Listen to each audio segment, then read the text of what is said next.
Let's know some types of prefixes.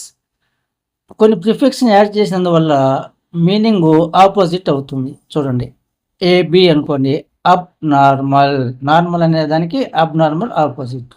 Anti freeze, anti social. Defrost, disagree. Incomplete, mistake, misbehave, non sense, unlock. ఇక్కడ blue కలర్లో ఉన్నవి main words అనుకుంటే, ఈ orange కలర్లో ఉన్నవి prefixes. ఇవి యాడ్ చేసినందువల్ల మీనింగు పూర్తిగా ఆపోజిట్ అవుతుంది. కొన్ని ప్రిఫిక్సెస్ని యాడ్ చేయడం ద్వారా ఆ main word how much, how many అనే విషయాన్ని తెలియజేస్తాయి. చూడండి, బై అనుకోండి, bicycle. Bilingual, cent, century. డిస్ వైడ్, monologue, multitask, polygon, semicircle, tricycle, uniform. ఇట్లా బ్లూ కలర్లో ఉండేవి మెయిన్ వర్డ్స్ అవుతాయి.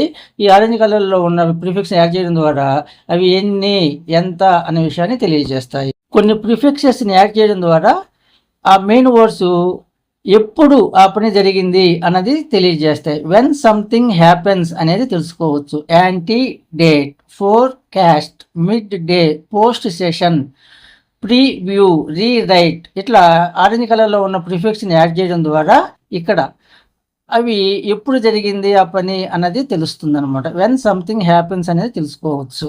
కామన్గా ఉపయోగించే కొన్ని ప్రిఫిక్సెస్ చూద్దాము. Auto, biography.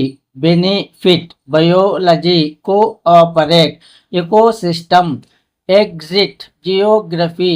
Homogeneous, hydro project. Malpractice, omnivore. Pandemic, telephone. Theology, thermometer. ఇట్లా మనకి ఒక పదానికి ప్రత్యేకమైన అర్థాన్ని కల్పించడం కోసం కొన్ని ప్రిఫిక్సెస్ని ఆ వర్డ్స్కి యాడ్ చేస్తాం. అప్పుడు మీనింగ్లో మార్పు రావడం జరుగుతుంది. నెక్స్ట్ వీడియో నుంచి సఫిక్సెస్ గురించి తెలుసుకుంటాము. సఫిక్స్ అంటే తెలుగులో ప్రత్యయము అంటారు. ఇవి ఎలా ఉంటాయి అన్నది నెక్స్ట్ వీడియో నుంచి తెలుసుకుందాము.